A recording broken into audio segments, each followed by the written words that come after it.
Hello, everyone, and welcome to another episode of Anxious Chef Therapy. Today, we're going to be making eggs Benedict.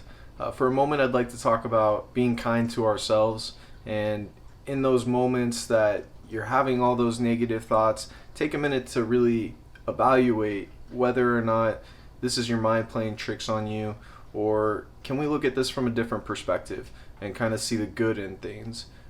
So I want you to take today and reflect on that and see how you can turn some of those negatives into positives.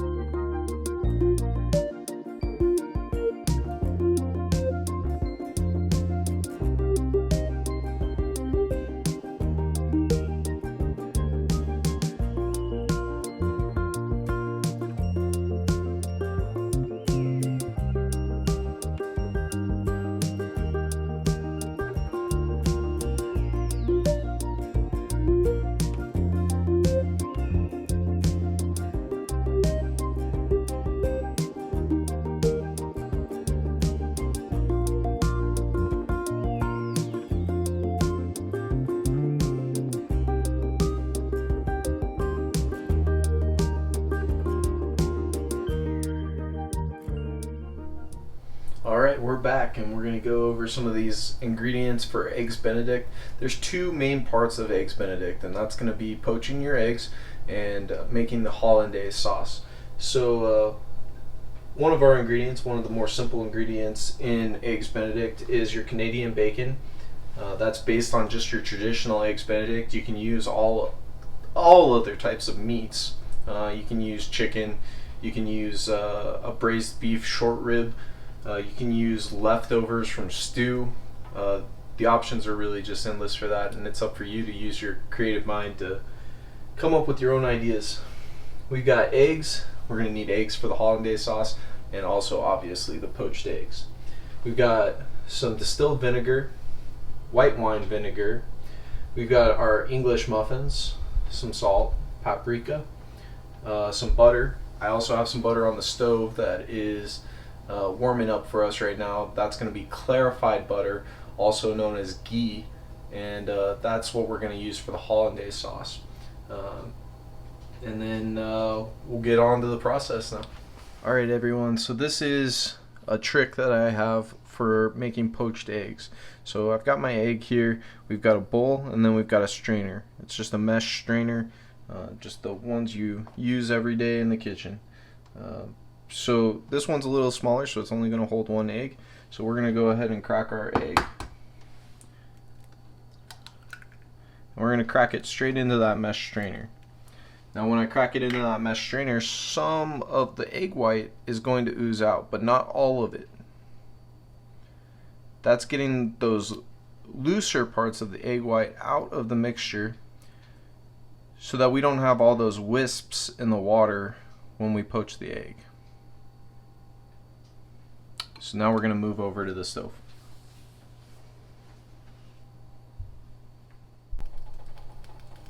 Alright, so now we're going to talk a little bit about the water that we're going to use to poach the eggs. We need to add a little bit of salt to that water. Again, that's seasoning our water, which is going to season the eggs. The eggs will absorb a little bit of that salt, again, but not all of it. So we're making sure that we're seasoning as we go. So I just did 3 good sized pinches of salt. Our water is about half full in the pan. And then I've got my distilled vinegar here. It's just distilled white vinegar. I'm going to add about a tablespoon of that. So I didn't need the full bowl that I have. Just about a tablespoon will do. That's going to help the chemical reaction for the eggs to hold together, and we'll go ahead and show you that process next once this pan heats up. Alright, so now that we are strained our egg and we got rid of all of those egg whites that would be wispy in the water, we're going to go ahead and turn this down just a little bit because we don't want those bubbles rising to the surface, but a little bit of those small bubbles at the bottom of the pan is fine. That means that we're at about the temperature we want to be. So I'm going to go ahead and grab my egg. And some people will say that you need to do a vortex. I think you can just be gentle with the egg, come down to the water, and slowly drop it in.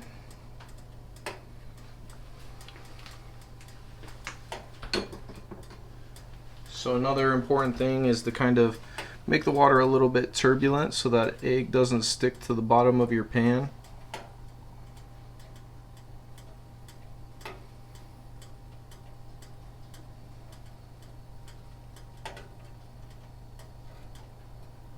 But we also want to be gentle because we want to make sure that egg white stays together with the egg yolk.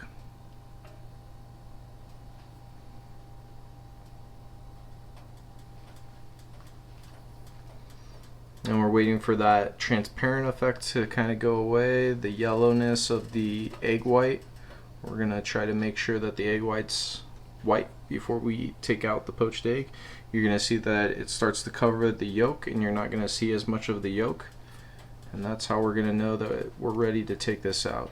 I think we're going to need about another 20 to 30 seconds here for that egg white to really solidify enough that we can take this egg out of the water.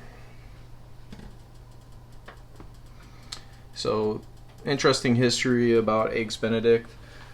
There was a man who stumbled into the Waldorf Hotel and he was suffering from a hangover, and he decided to order some toast, bacon, and an egg, and it's thought that that was kind of the start of Eggs Benedict. There's also some people that would say that Eggs Benedict started at the Delmonico Hotel, but actually the name Benedict, that was the last name of the guy that went into that Waldorf Hotel. A lot of good foods have come from our hotels. And just a friendly reminder for you guys to continue to just enjoy this process. There's no rush today to get this done. We're just going to enjoy watching this egg poach and enjoy the final product. And if you find your mind thinking about other things, then just go ahead and recognize those thoughts and bring your attention back to cooking. We're safely within our own kitchen, enjoying a nice hobby, a nice activity.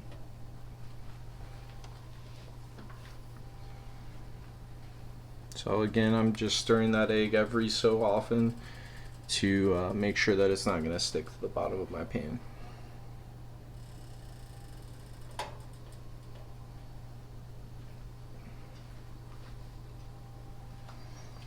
And we're getting really close to where we need to be.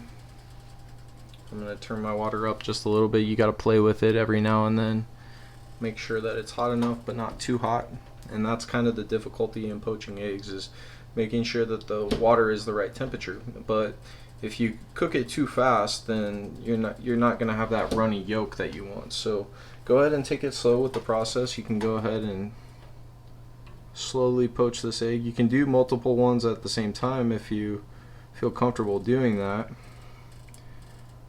But I don't want you guys to get frustrated with the process.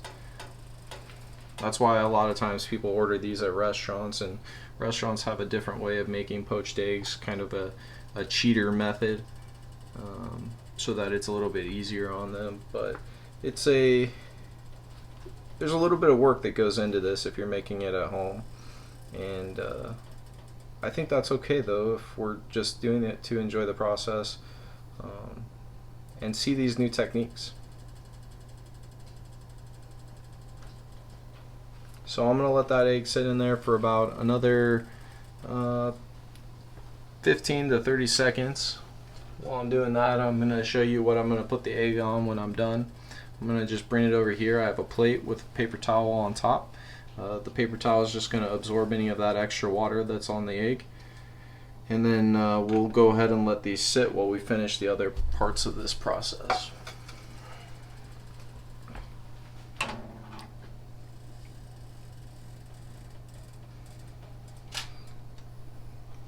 That egg's looking really nice. I lied about the 30 seconds. I think we need just a little bit more time. But again, that's okay. We're going to take our time. We're going to enjoy the process. And it is kind of fun to watch the egg change from that translucent effect into the egg white and cover that yolk.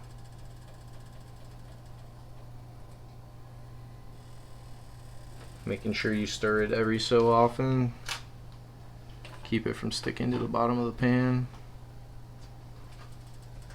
Again, our crucial ingredients inside of this water is distilled vinegar and salt.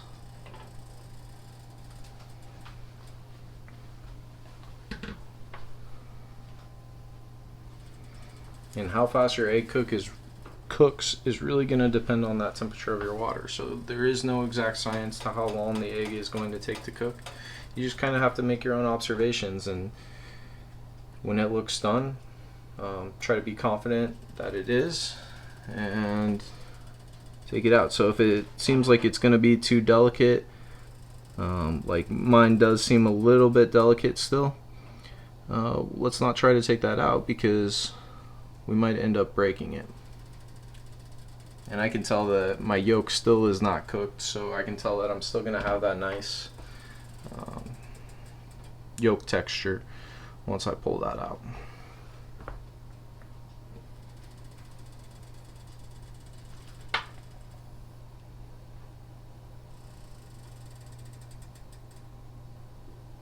We'll give it like another 10 seconds.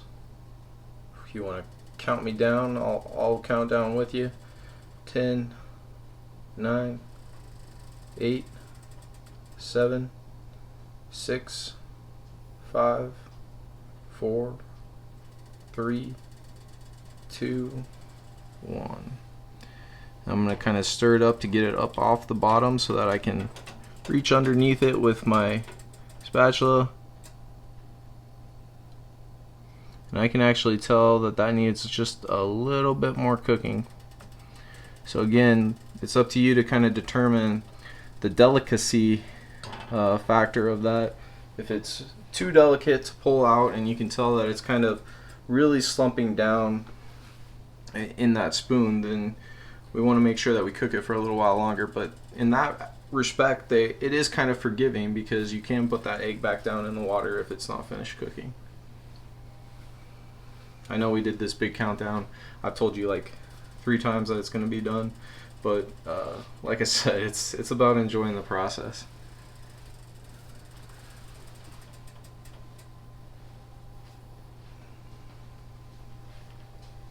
And I'd rather cook this too slow than too fast.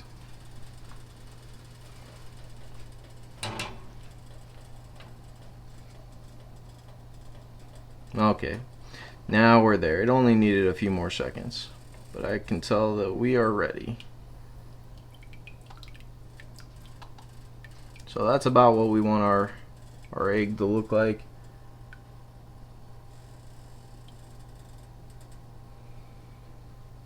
Trying to make sure that as I move it around, it's not going to break.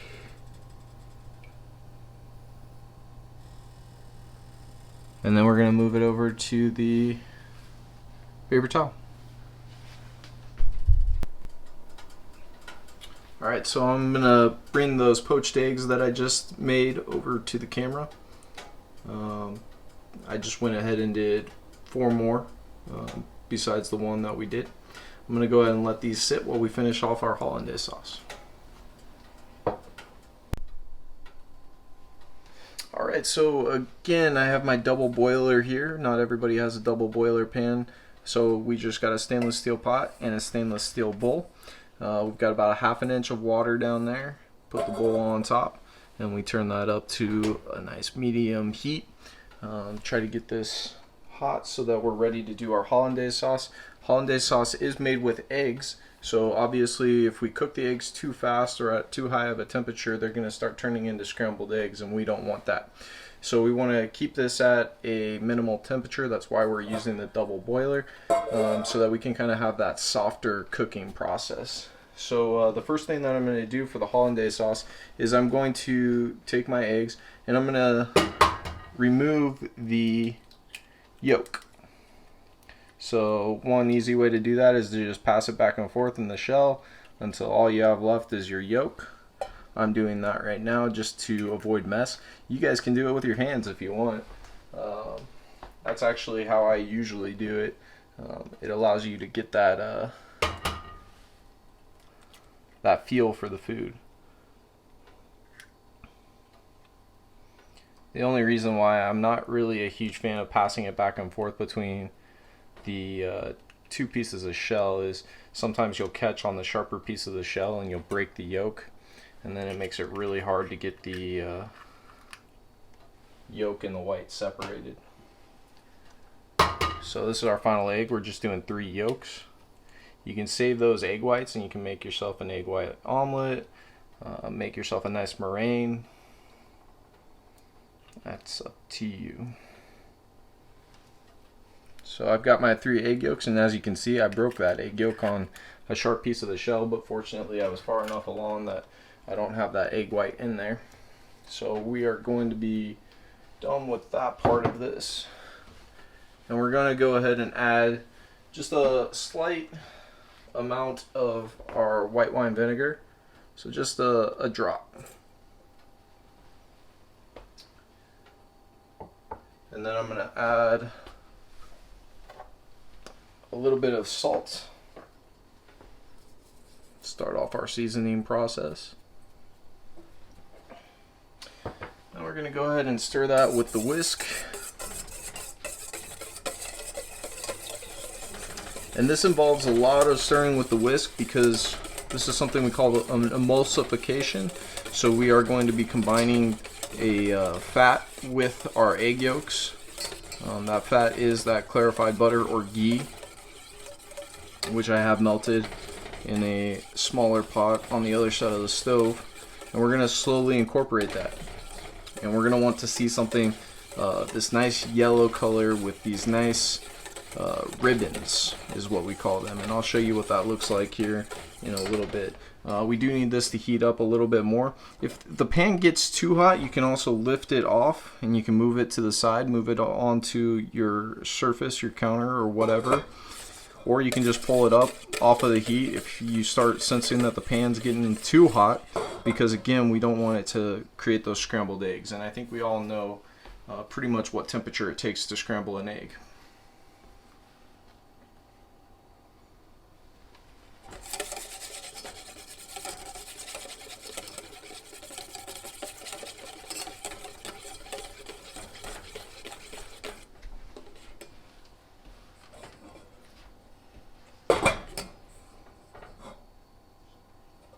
It's slowly getting up to temperature. While we're doing that, we can clean up the kitchen a little bit so we don't have as big of a mess to clean up when we're done. I'm also going to bring some of my other ingredients closer to the stovetop so that I don't have to be reaching everywhere to gather my ingredients. Just make it a little bit easier on yourself.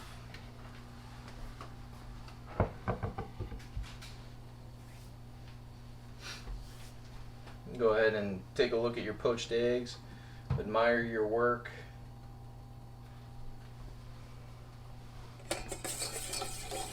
And then you can come back to your eggs. Pan's starting to get to that temperature that we need it to be. Also, stirring this is going to help you out because you're cooling down that surface temperature by stirring. You're exposing those bottom parts that are touching the bottom of the pan where it's the hottest to the top where they're getting exposed to that cooler air.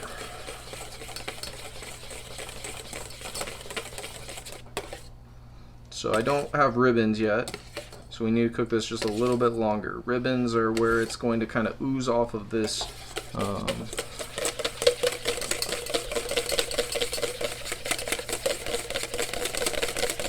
which I think we're about there.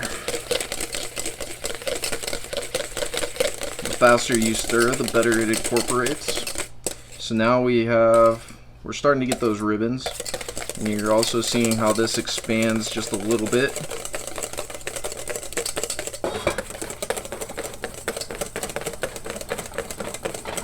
You can hold this with a towel or a pot holder if it gets too hot for you. So now I have my ribbon. See how it's kind of dripping off of my whisk? That's what we want to see. So now we can go ahead and start adding our clarified butter. You just want to do a little bit at a time. Whisk it in. Oh, that makes it smell incredible though.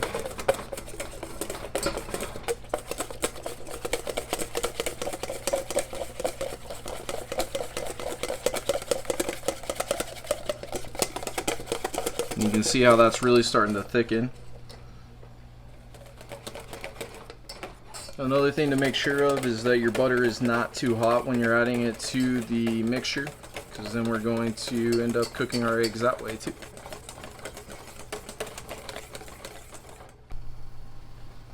Alright, so I have a cast iron skillet here. We went ahead and finished our hollandaise. I'll show you that here in just a moment. But we're going to go ahead and take our Canadian bacon and we're going to put it inside a cast iron skillet and we're going to let it toast up just a little bit. Just let it caramelize a little bit on both sides. That means there's going to be a little slight browning on either side. We don't want to make it black though.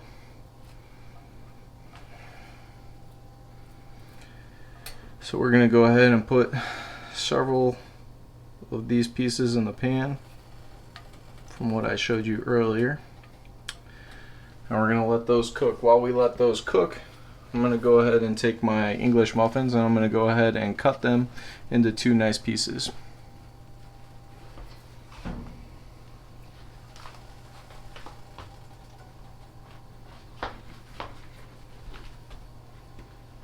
So we'll take just a moment. I'm going to go ahead and finish cutting all of my English muffins, and then we'll go ahead and show you what the ham looks like once we get done. Alright, so my ham's getting a little bit of a sizzle. We're just going to let it sizzle on one side for about 30 seconds or so, and then we're going to go ahead and flip it over to the other side. We're not quite there yet because we do want a little bit of that caramelization. I am using a cast iron skillet.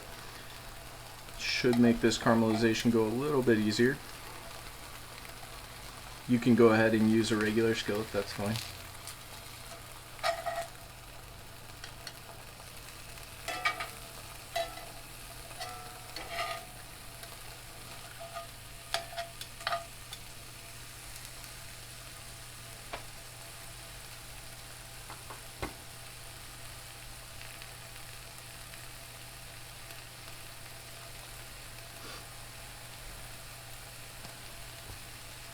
So just watch that ham cook down. It's going to shrink in size just a little bit, so we are going to put 2 of these on each one of our English muffins.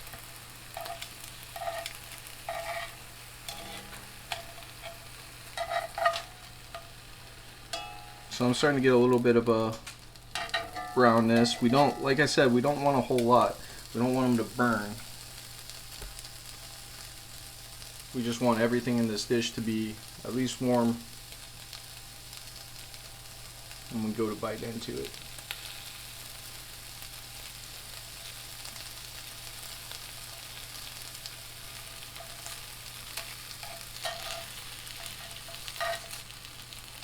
These are about where I need them to be, and then I'm going to go ahead and do one more set.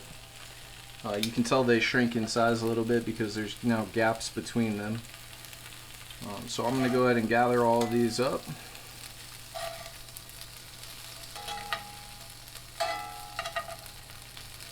And we're going to go ahead and put these off to the side while I heat up that next group.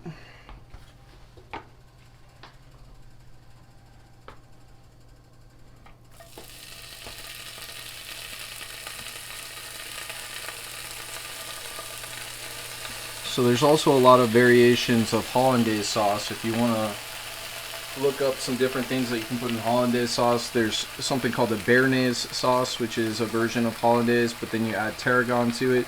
Totally changes, one herb changes the entire name of the sauce. There's also ones with citrus in it and tons of other ingredients. So you can also make that sauce your own. we just made a traditional hollandaise sauce for this. And so I'll go ahead and give you guys a peek at that hollandaise sauce while we're waiting for the Canadian bacon to go ahead and cook a little bit. So that's my hollandaise sauce. It's a little bit thick. We'll go ahead and add a little bit of water to that before we put it on the plate.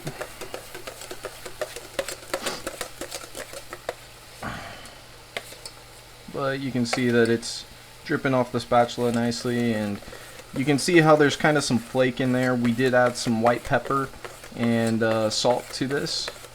That's up to you to taste it and see when it's to your taste.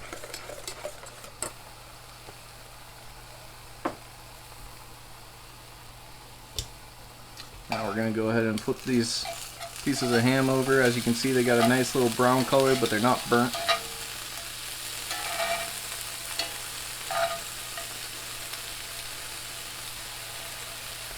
We're going to let those do the same thing on this side. And then what we're going to do is we're going to put a little bit of butter down real quick, and we're going to put those English muffins in this pan and get them nice and toasted. No need to use a toaster, however, if that's easier for you to just pop them into the toaster real quick before you're ready to serve, you can go ahead and do that too.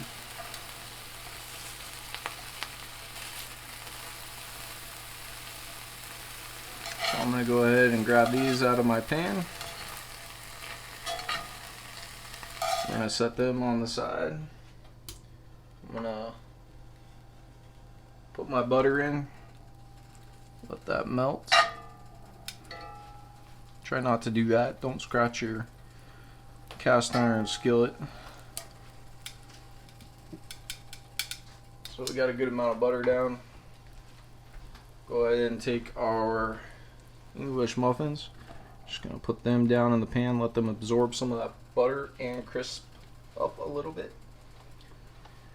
This is the base of our dish, so this is what we're going to put on the very bottom of our plate. So we need to get those done so that we can put everything together.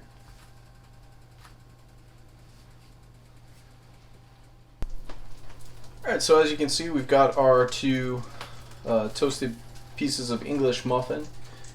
Next we're going to add that ham that we just toasted up. So I'm going to do 2 on top of each one of these.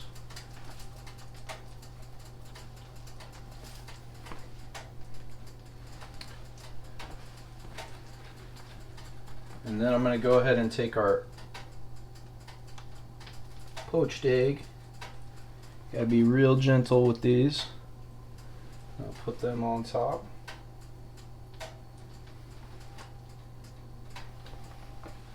And then we're gonna grab a spoon for our hollandaise sauce. Make sure it hasn't thickened up too much on you. And we're going to put a spoonful or a few spoonfuls over each one of these.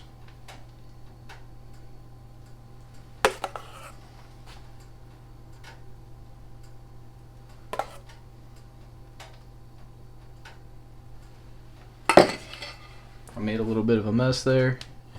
If you're a little OCD and a neat freak like me, you can go ahead and wipe that off. You can even grab a towel and wipe that off. And then, just to make it look a little bit more presentable, we're going to take some of that paprika and we'll sprinkle that on top. And now the most important test for Eggs Benedict. I'm going to go ahead and take a fork and a knife here.